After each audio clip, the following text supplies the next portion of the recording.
for enjoying the meeting in this beautiful summer day. Um, so CLL, like Andy said, is a field that has undergone lots of really exciting development in the recent years.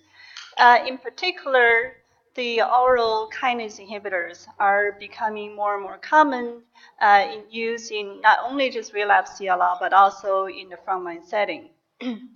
So the most challenging group of patients of CLL to treat are those with high-risk prognostic features. So in this talk, I would like to focus on analyzing the data available for BTK inhibition, in particular ibrutinib, in the high-risk CLL-SLL group. But I'd like to open the talk with just some very brief review of CLL, and also what are some of the important high-risk prognostic features. So as you're probably all familiar, CLL is the most common leukemia in adults. It accounts for about a third of all leukemia cases, with about 20,000 new cases diagnosed per year in the United States. CLL is really a disease of the older patients. So if you look at the incidence of CLL, it really increases pretty significantly with age. And most of our patients are actually in their late 60s, 70s, 80s. So we're all very familiar with dealing with elderly patients. There are a lot of challenges. Besides dealing with the disease itself, you really have to think about their other comorbid conditions, and often that may become a limiting factor on how you can treat patients.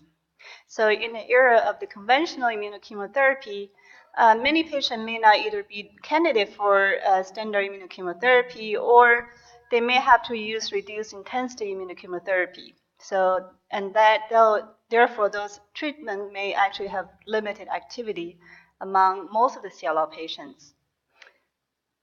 But in the era of the novel therapies, I think these things are changing. Now we do have very effective treatments we can offer, even for elderly patients with lots of comorbid conditions. So as we all know, the CLL is a very heterogeneous disease. There are patients who has very indolent disease that may have disease for decades without really needing treatment. And on the other end of the spectrum, there are also patients who has very aggressive disease, relatively speaking, that tends to have more rapid disease progression. And when they're actually being treated, they may have less favorable response to treatment. And in the end, they have a shorter overall survival. So in order to, actually most of the patients are falling somewhere in between. So in order to understand how a patient might behave, because when most patients are presenting to us, most of the patients are presented at the early stage. They all look alike at the beginning, right? So how are you going to advise your patient, and how are you going to monitor those patients? So there are a number of important prognostic factors that has been studied that has shown to correlate with the patient's overall survival and disease course. One of the most important one and most commonly used one is FISH cytogenetics.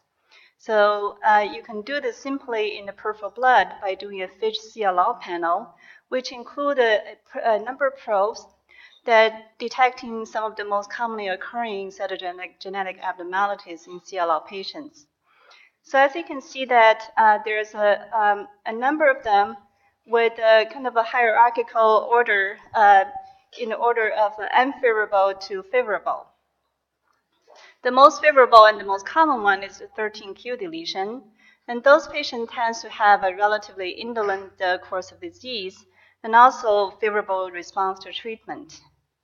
And then the high-risk ones are the 11q deletion and 17p deletion. In particular, the 17p deletion is probably the highest risk group among CLL patients, because those patients tend to have a very aggressive disease. So shorter time from the time to of diagnosis to the time to treatment, the time is shorter compared to other other cytogenetic groups. And often those patients tend to be chemo-resistant. And the reason for that is because the most important tumor suppressor gene, TP53, resides on the 17p location. So by deleting this part of the chromosome, you actually cause loss of function of TP53. And this protein is a very important sensor for DNA damage. And if the DNA damage is not being sensed appropriately, then the cells actually wouldn't go through appropriate apoptosis in response to chemotherapy. So either TP53 mutation or the 17p deletion, they seem to have very similar outcomes. So you can detect this either by the fish cytogenetics or by gene sequencing to detect the gene mutation in this particular protein. So this is the highest risk group. Beyond the cytogenetic analysis, there's also the molecular study, in particular the IGVH mutation status. We know that about half of the patients with the CLL has IGVH mutated status. The other half actually have unmutated. The unmutated patients tend to have an unfavorable prognosis. And the definition of unmutated is if they have less than 2% mutation when compared to the genomic sequence. And then the other important one that's emerging in the recent years is karyotyping. So a patient who has 3 or greater cytogenetic abnormality by stimulated karyotyping studies is called complex karyotype. And those patients also seem to have very poor prognosis as well as poor response to treatment. So often those prognostic factors are not only can predict their overall survival, but they can also be used as a predictive factor to see if they can predict the response to treatment. So just to give you some idea of the different cytogenetic group by fish in terms of the overall survival, you can see that in the green line is the 17p deletion, which, those patients actually have the poorest prognosis, and that's followed by the 11q deletion. And this is a graph showing you how important the IGVH mutation status is. So again, the unmutated patient in green line seem to have a poor overall survival if you look at all of the CLL patients. And it's particularly helpful when you're looking at the early stage CLL patient when they come to you to give a prognostication. All right, so how are we going to incorporate those risk factors when we're considering treatment? Just very quickly, CLL treatment has really evolved in the last several decades. So we're starting from just alkylating agents, chemotherapy, to discovering the pure analog chemotherapies, which are more effective. And then we're combining those chemotherapies. And then in the 2000s, we introduced the monoclonal antibody rituximab. And therefore, the combination of immunochemotherapy combination has become the standard of care for the last decade or so. And then in the past several years, the introduction of the oral targeted therapies, including ibrutinib, adalimumab, and venetoclax, has really revolutionized CLL treatment.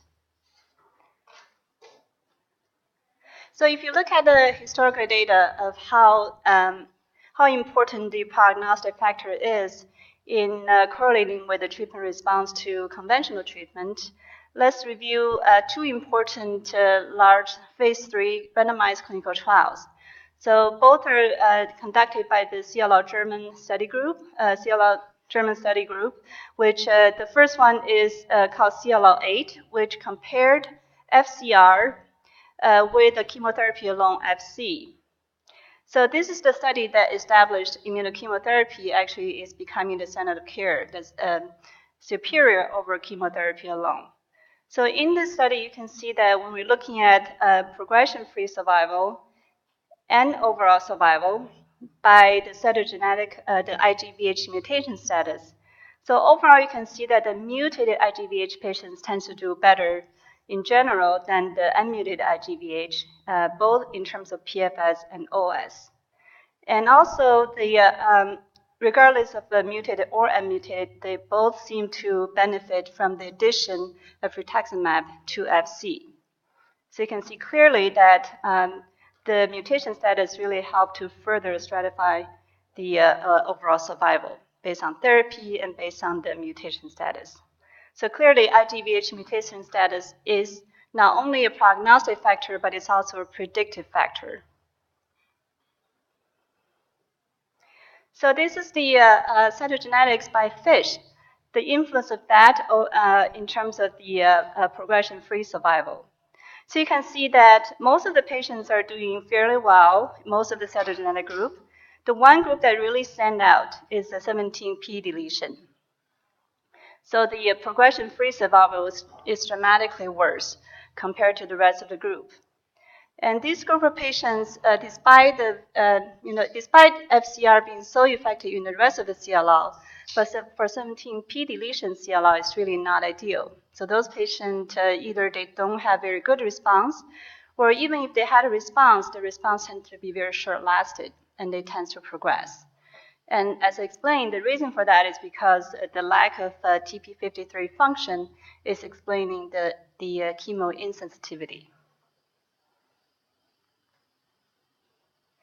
The other important study to keep in mind is the CLL-10 study, which compared the two most commonly used chemoimmunotherapy regimens that we use for frontline CLL. So in this study, they compared FCR versus BR as a frontline treatment for previously untreated CLL in fit patients. So you can see that overall, FCR seemed to have a better response rate and better progression-free survival, as shown here, even though there's no difference in the overall survival.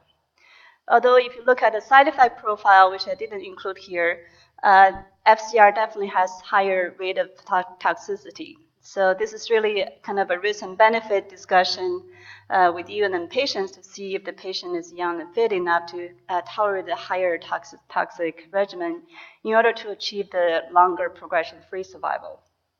Again, in this study, you can see that regardless of the treatment regimen, IGVH mutation status, again, is a very important predictive factor.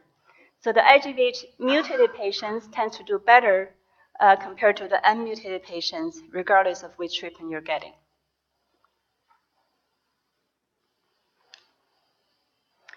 So you have seen how important the high-risk prognostic factors are influencing the response to conventional treatment. So what about the response to BTK inhibitor, in particular to ibrutinib, which we have the most data upon? So ibrutinib, or Imbruvica by brand name, by now I think probably all of you have already had experience using it. So this is the first-in-class oral inhibitor of the enzyme Bruton tyrosine kinase, BTK.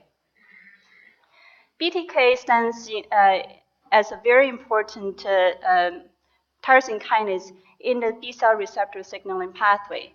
By blocking the BTK signal, you're actually blocking the proliferation signal coming from the microenvironment outside of the malignant B cells. And also, you're altering the B cell trafficking and adhesion to the microenvironment and causing the malignant lymphocytes to migrate all of the lymph nodes and all of the bone marrow protective environment. And then in the circulation, they will gradually die away. So it's a very unique mechanism of action that's completely different from our conventional immunochemotherapy. And this way of causing leukemia death is actually not dependent on the cell DNA damage, so unlike the conventional chemotherapy. And therefore, some of the gene defects that are affecting chemotherapy response may not actually affect the response to this targeted therapy. So just a very quick review of the ibrutinib development over time. So the BTK stands for Bruton's tyrosine kinase. It came from the disease called Bruton's agammaglobulinemia that's described first by Dr. Bruton in the 1950s. And 40 years later, the gene that actually was responsible for this disease was discovered. So those kids who has this disease actually have defect in their B cell development due to the defect in the BTK protein. And then the first inhibitor, ibrutinib, was synthesized and put into clinical trials. So in 2014 is when it was first approved in CLL. So the RESONATE study is one of the most important studies that is a large phase 3 randomized clinical trial for patients with relapsed refractory CLL comparing ibrutinib single agent versus ofatumumab single agent. So this was chosen as a comparator arm because it is an FDA-approved single-agent treatment for relapsed refractory CLL. So patients were randomized between these two arms. So keep in mind that in the study, 17p deletion patients are included. The primary endpoint is progression-free survival, and secondary endpoints are overall survival and overall response rate. So I'll go over more of the response data, but you can see that in terms of the side effect profile, most of the adverse events were grade 1 or 2. The grade 3 or 4 adverse events were relatively rare. The more common adverse events were GI adverse events and non-specific musculoskeletal complaints, fatigue, skin reactions, infections. So here's the progression-free survival and overall survival in Bruvacon comparing to ofatumumab. You can see that ibrutinib outperformed ofatumumab in terms of both progression-free survival and overall survival. I do want to point out that this study does allow crossover. So for patients who were on the ofatumumab arm and progressed, were allowed to actually cross over to the ibrutinib arm. So despite the crossover, you can still see the overall survival benefit with ibrutinib treatment. So that was the initial study with a shorter-term follow-up, and now there is a publication with a longer-term follow-up of 19-month median follow-up time. So in this analysis published in Leukemia in 2018, there are analysis of the impact of the high-risk features on the response and on the survival of those patients treated with ibrutinib. So again, you can see that over longer-term follow-up, the difference still maintains, and actually the hazard ratio even improved further. So there's about a 90% improvement, 90% risk reduction for patients who were treated with ibrutinib compared to ofatumumab. And then if you look at the one of the highest risk feature, the 17p deletion, you can see that there is actually no statistically significant difference in terms of their progression-free survival for patients who are treated with ibrutinib, whether or not they have 17p deletion. So this is dramatically different from the difference you can see in the conventional immunochemotherapy, where there's a big separation between 17p deletion patients versus non-17p deletion patients. So it seems like the ibrutinib treatment seemed to have negated this negative prognostic factor.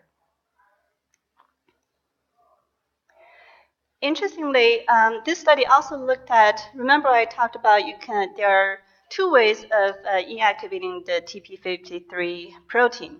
It can either be deleted through the 17p deletion, or it can be inactivated by TP53 gene mutation. So in the study, they actually look at the separation of those patients. Most of the patients, interestingly, have both.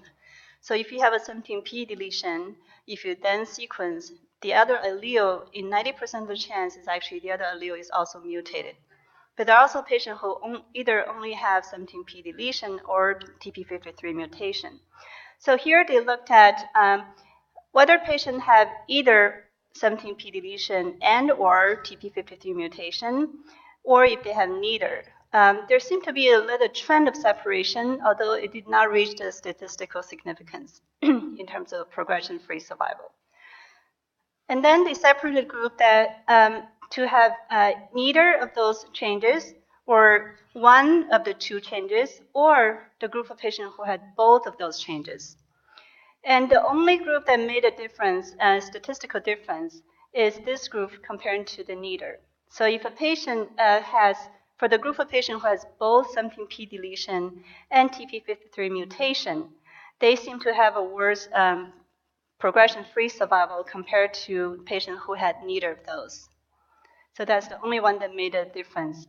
These two groups actually did not make any statistical significant difference. So in this separate analysis, the authors actually compiled 3 phase 1/2 studies with ibrutinib single agent, and then they pull out only those patients with a 17p deletion. So these were all for relapsed refractory CLL. You can see that in these three different studies, the response rate, overall response rates are very similar, and then the complete response rates are very similar. So the compiled overall response rate for 17p deletion patients with relapse refractory CLL is 85% overall response rate. Complete response is relatively rare. It came to about 10%.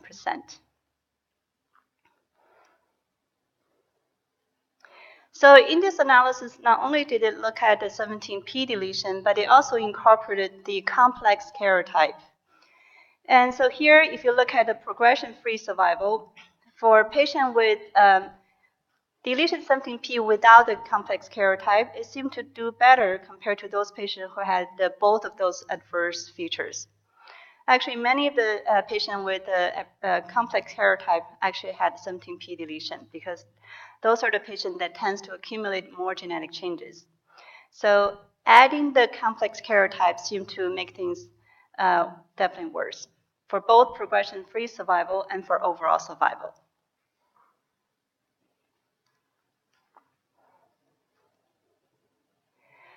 All right, so and then Dr. Tom Kipps actually did a separate analysis. So this time he was analyzing frontline treatments. So he compiled three large randomized phase 3 studies, both comparing ibrutinib with a comparator arm. So the three studies he include the Resonate, actually not just for frontline, sorry, that actually also included Resonate. So basically, ibrutinib phase 3 study comparing ibrutinib with a comparator arm. The Resonate study we already talked about. This is for relapse refractory patients, ibrutinib versus ofatumumab. And then the Resonate 2 study is a frontline CLL study that compares ibrutinib with chlorambucil. So this study included only patients who were 60 or above and patients who did not have 17p deletion. The reason for that is because the authors did not feel it's appropriate to have patients randomized to chlorambucil. The other study is the Helios study, which is BR, bendamustine rituximab, with or without ibrutinib. So in all three studies, ibrutinib outperformed the comparator arm in terms of the response rate and in terms of progression-free survival and overall survival. So the question he was asking in this analysis was, what is the impact of some of the other high-risk prognostic factors? Because many of the studies did not include 17p deletion patients, so that's not included in this analysis. He was mainly focusing on IGVH mutation status or deletion 11q, trisomy 12, or complex karyotype. What is the impact of those? So by compiling the studies, there are 620 patients in the ibrutinib-treated arms and 618 patients included in the comparator arms. So you can see that if you look at the response rates, so by comparing the ibrutinib-treated patients versus comparator-treated patients, whether a patient has a present or absent of certain risk factors, you can see whether there's a significant difference by looking at the p-values. So the one that's significant, I marked with the red asterisk here. So it seems that the 11q deletion in the comparator arm seemed to have made a difference in terms of predicting the response rate. Overall response rate is higher if patient did not have the 11q deletion versus if they did. And complex karyotype also seemed to have impacted the overall response rate. It did not seem to have made any significant difference in the complete response rate. The one that made a difference was the trisomy 12. What about the progression-free survival and overall survival? So again, the ones that are significant were marked here. So there are several factors that seem to have made a difference. The IGVH mutation status in the comparator arm. So all in the comparator arm, if you see here, IGVH mutation status, 11q deletion, the presence of a complex karyotype. So these three factors seem to have impacted the progression-free survival, the presence of which seemed to make the progression-free survival shorter, and similar influence on the overall survival as well in the comparator arm. What about ibrutinib-treated patients? So in this, actually, the only ones that made a statistical significance is 11q deletion. However, it's counterintuitive. Instead of making things worse, the presence of 11q deletion seemed to have improved the progression-free survival. So you can see that the progression-free survival at 24 months is longer, 82%, compared to 75%. And same thing for even overall survival. It seemed to have improved for patients who have 11q deletion when they're treated with ibrutinib. So that's very interesting. So here I highlighted the IGVH mutation status. You can see that it did make a difference in the conventional treatment, but it did not make any difference in ibrutinib-treated patients. So IGVH mutation status does not really, the unmutated status does not predict any worse outcome for patients who are treated with ibrutinib. So here's the 11q deletion I just want to highlight. So you can see that for the comparator-treated arms, the 11q deletion patients seem to do worse in terms of progression-free survival. However, for ibrutinib-treated patients, it's the opposite. They actually seem to do better. So very interesting finding. All right, so by looking at those large compiled analysis, we can conclude that ibrutinib seemed to have improved the clinical outcome of patients of CLL, with even including those patients who had high-risk prognostic features. There seemed to be no significant difference within the ibrutinib arm for patients in terms of PFS across different genomic subgroups in most cases. So for the only difference was the worst subgroup was including patients who had both TP53 mutation and 17p deletion. And I should also mention for patients who have both deletion 17p and complex karyotype.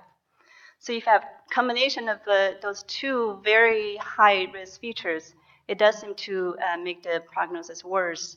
The progression-free survival shorter compared to those patients who didn't have those. But for the vast majority of the other genomic subtypes, it did not seem to have made any difference. So compared to the conventional treatment, ibrutinib seemed to have largely negated the adverse clinical outcomes among the high-risk CLL patients. All right. Do we save the questions to the last? Okay. All right. Thank you. So